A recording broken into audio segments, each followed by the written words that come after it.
S20 Speed Test. Let's begin with a boot up test in 3, 2, 1 and see how fast they do turn on. Now, this is a great upgrade if you're coming to Samsung for the first time. I think you're in for a real treat here. But if you're deciding to just watch this because you want to see how your older iPhone 10 keeps up with the newer Samsung, that's fine too. But you see the iPhone 10 beats the Samsung Galaxy S20 on the boot up. That's a little bit different from some of the newer iPhones. This one turns on very fast, as you've seen right there. Okay, so the iPhone 10 does unlock via Face ID, as you can see right there. It's very fast, but you do have to do 2 steps, look and swipe. Whereas the Galaxy S20 5G has an in-display fingerprint sensor. However, I think I personally prefer Face ID, but still, this is a very fast unlocking method. I just would have liked to seen something more secure in the face unlock for Samsung up inside the camera, or just put another sensor somewhere if they could figure it out to get, something similar to what Face ID offers. But still, this is a very good method, and you don't actually have to look at the phone to go ahead and unlock. You can actually unlock it with the screen off. So really, they're both very great, but I do think that the iPhone 10 is a little bit slower to go ahead and unlock the phone. And so checking out the software information, iOS 13.3.1 is on board here for iPhone 10, and that hasn't been updated yet to 13.4 official, still on beta.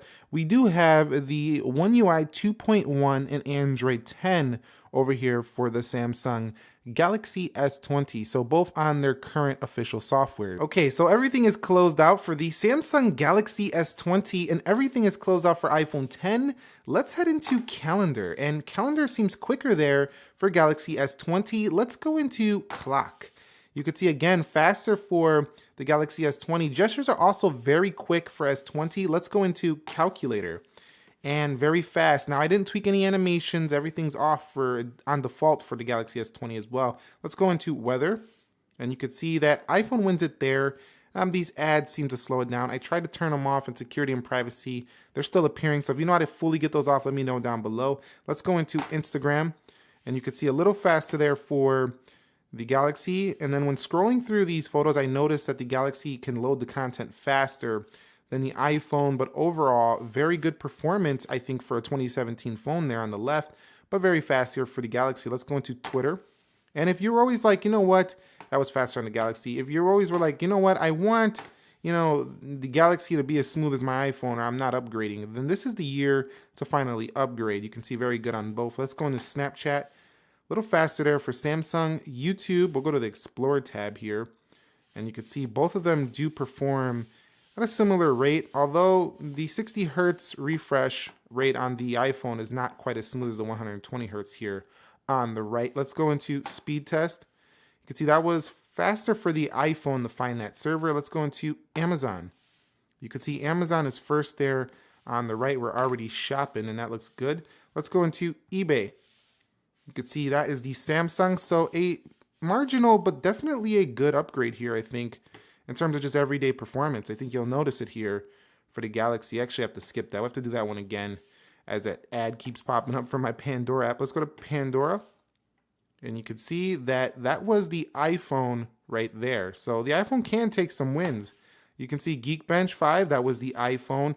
And here's what I want to see. How do they do in these games? Which one is going to load these up first? Okay, so let's head into PUBG Mobile. Let's go in. Did you really just say mobile? Nick, it's mobile. It's not mobile. I don't want to hear that again. Oh, man, we're just having fun. You can see that the iPhone in the lead here over the Galaxy, but Galaxy catching up quite well. Wow, this iPhone is still fast when it comes to loading these games, but the Galaxy was right there. There wasn't a big deal of difference. Let's start and see which one could get into the match first. And looks like, we'll wait. Both of them look like they're just taking their sweet time today. Pretty similar. So yeah, if you enjoyed gaming on the iPhone, you'll probably enjoy gaming on here as well. Although the titles, there might be more titles on the App Store, so be aware of that. Let's go into Dead Trigger 2, 3, 2, 1, and see what happens here. And you can see that looks like the iPhone 10 was a little bit ahead. Let's hit play and see which one can get into the game first. And it looks like it was the iPhone 10. So when actually in the game, I find them both to be very smooth. colors on the display look a little bit different, but they're both very smooth when it comes to gaming. You're not going to have a problem with either. Let's go into Mortal Kombat to cap this off. And graphically, this one uses a lot of graphics to like kind of load up here. So let's see which one can do better job at this really quickly. And it looks like we have a winner. Not yet. Mortal Kombat takes some time to load up. You can see the Galaxy in the lead. So again, performance is pretty much on par in most games, if not better, on the Galaxy here.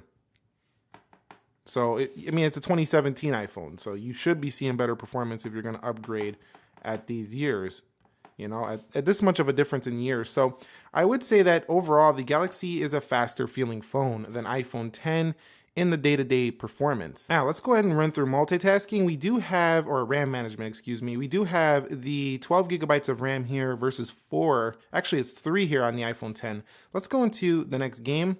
You could see both do well right there, and we do have a little bit of a hang there when we do, and if I could turn on the auto rotate off, it still does that. So don't tell me, oh, you need to turn the auto rotate off, that's why it's doing it. No, that's not why it's doing it. Let's go to PUBG Mobile, and let's come back home here. You can see it does it pretty much every time. It defaults to a landscape game. Let's go into Geekbench 5. You can see, let's go into Pandora, re-listen there for the Samsung. Let's go into eBay. You can see doing quite well on both. Amazon, quite well on both. Let's go into Speed Test, quite well on both. YouTube. Let's go into Snapchat. Let's go into Twitter. And the iPhone doing very well for 3 gigs of RAM, but there goes a reload there on the iPhone. Let's go into Weather. Pretty good on both. Let's go into Calculator. Pretty good on both. Clock and Calendar. Now, as many more apps get open, the iPhone has a hard time holding them in the background. So when you are like going through your apps day to day, like this kind of, and then you're over here on the iPhone and you're switching between, a lot of times this phone will just close apps. Now, you didn't see it in this video, but it happens from time to time, I've seen. Whereas the Galaxy, you can be popping multiple different apps open at the same time, and it will not close anything with all this RAM. So it is an advantage to the Galaxy, although the iPhone would appear to be pretty darn good here in this video. It is, but I can state in my experience, I've seen the iPhone close more apps than this Galaxy S20. Okay guys, so here we have arrived at the video rendering portion. 1 minute clip here in KineMaster, 4K at 30, 40 megabit bitrate. Let's go ahead and export these in 3, 2, 1. It's gonna tell me to skip as well, so we'll do this again, 3, 2, 1. And you can see which one does export faster. Now, the Galaxy should win by a substantial margin, as it even beat the newer 11 series. So, this is a very fast video rendering phone. But I will state one thing, the applications are just better for video rendering on iPhone. You got iMovie, you got LumaFusion, so I still wouldn't pick the Galaxy for video rendering. But it's probably one of the fastest ever exporting phones on the market right now. If you are going to render out stuff on your phone itself, the Galaxy is going to be very quick, and sometimes in some cases even faster than some of the latest iPhones, but clearly beating this iPhone 10 right here. So this shows a great deal of power for the Galaxy as well. Okay guys, so here we go. Let's go into, how about we go to Target.com here on both, because I definitely don't want to go to Target.com right now. It's pretty pandemonium in there right now. Let's go into Go, and you could see very fast right there on both. I'm very surprised. I think the iPhone won that one. Let's go do another one. I mean, I shouldn't be surprised. Apple does make some really well optimized devices. Let's go to Walmart over here.com.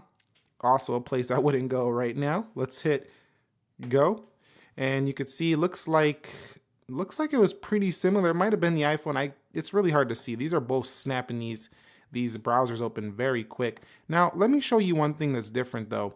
When zooming, not a big deal of difference, but when scrolling, as you start to go down, you start to see that the iPhone's a little choppier than the Galaxy. So yes, when it comes to scrolling every day, the iPhone is a choppier experience. It just doesn't have the same smooth refresh. This just feels about as smooth as like an iPad Pro with the Pro Motion. That's how smooth the Galaxy S20 feels. So yeah, Samsung does have a lead on Apple right now when it comes to their phones feeling smooth. And I'm not talking about the overall software though. The software I think on iOS is still better optimized, but Samsung's getting really good with the One UI coupling with Android 10, the gestures. It's just really on another level, and I think it's a lot better than what you might think. You really got to try it out for yourself. So let me go ahead and come back when these Geekbench 5 scores are done. And here we are with the final Geekbench score, and look at that.